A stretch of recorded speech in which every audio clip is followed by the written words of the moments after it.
यह कोई आम जीव नहीं, यह है भारत की नदियों की आत्मा। हजारों सालों से गंगा और ब्रह्मपुत्र की लहरों के साथ बहती हुई एक चुप और रहस्यमयी मौजूदगी, गंगा डॉल्फिन, जिसको पहली बार हमने गिना है, इसके सच्चे संख्या स्वरूप को।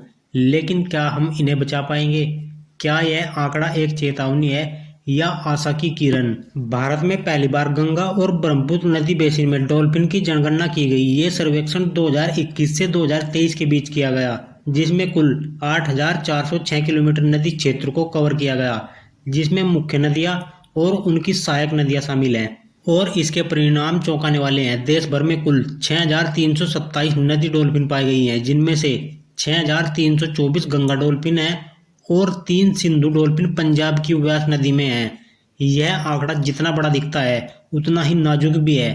क्या आप जानते हैं कि गंगा डॉल्फिन को वर्ष 2009 में भारत का राष्ट्रीय जलीय जीव घोषित किया गया था? ये डॉल्फिन केवल मीठे पानी में रहती है और उसकी मौजूदगी बताती है कि नदी कितनी स्वच्छ और साफ है। जहाँ डॉल्फिन है वहाँ जीवन है। ये डॉल्फिन अंधी होती हैं। जी हाँ, इनकी आंखें तो होती हैं, लेकिन ये सिर्फ रोशनी और अंधेरे का फर्क समझ पाती हैं। शिकार और रास्ता खोजने के लिए ये इकोलोशन यानी ध्वनि की मदद से दिशा तय करती हैं, ठीक वैसे ही जैसे चमगादड़ करते हैं। यदि हम राज्यवार डॉल्फिन की जनसंख्या देखें तो उत्तर प्रदेश में 2,397 डॉल्फिन है, यानी कि भारत में सबसे ज्यादा डॉल्फिन उत्तर प्रदेश राज्य में पाई जाती हैं। वहीं बिहार में 2,220 डॉल्फिन है, पश्चिम बंगाल में 815 डॉल्फिन है, असम में 635 डॉल्फिन है। वहीं अलग अलग हिस्सों में 162 डॉल्फिन है। राजस्थान व मध्य प्रदेश में 95 डॉल्फिन है। वहीं पंजाब की व्यास नदी में 3 डॉल्फिन है। लेकिन इस सुंदर प्राणी के सामने कई खतरे हैं। बांधों और बैराजों ने इनके रास्ते बंद कर दिए हैं। पानी का प्रदूषण, अवैध शिकार, रेत खनन और शोर ने इनके जीवन को संकट में डाल दिया है। अगर हमने अभी कदम नहीं उठाए तो अगली जनगणना में ये संख्या और भी घट सकती है। डॉल्फिन सिर्फ एक जीव नहीं, ये हमारी नदियों की सेहत का प्रतीक है। अगर ये बची रही तो नदियां जिंदा रहेंगी, और अगर नदियां जिंदी रही तो हम सबका जीवन सुरक्षित रहेगा।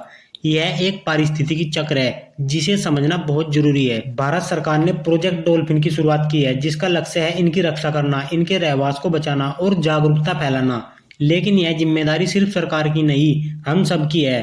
अगर आप नदियों किनारे रहते हैं तो वहां साफ सफाई बनाए रखें, किसी भी प्रकार के प्लास्टिक या केमिकल को नदी में न डालें, और सबसे जरूरी, दूसरों को बताएं कि नदी डॉल्फिन का अस्तित्व हम सबके भविष्य से जुड़ा हुआ है। 6,327 यह सिर्फ एक संख्या नहीं, यह एक संदेश है। यह हमें बताता है कि अभी भी समय है, अभी भी उम्मीद बची है।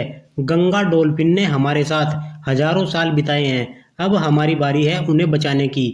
आइए हम सब मिलकर एक ऐसी दुनिया बनाएं जहां डॉल्फिन सिर्फ नदियों की लहरों के साथ नाच सके, आजादी से सुरक्षित और जीवंत रहें। तो फ्रेंड्स, यह थी भारत की नदियों की आत्मा गंगा डॉल्फिन, जिनकी हाल ही में जनगणना की गई है, जो भारत में 6,327 बची हुई है। फ्रेंड्स, यदि आपको यह जानकारी अच्छी लगी है तो इस वीडियो को लाइक करें, शेयर करें एवं एग्जाम स्टैंडर्ड को सब्सक्राइब करना न भूलें। मिलते हैं नेक्स्ट वीडियो में, तब तक के लिए धन्यवाद।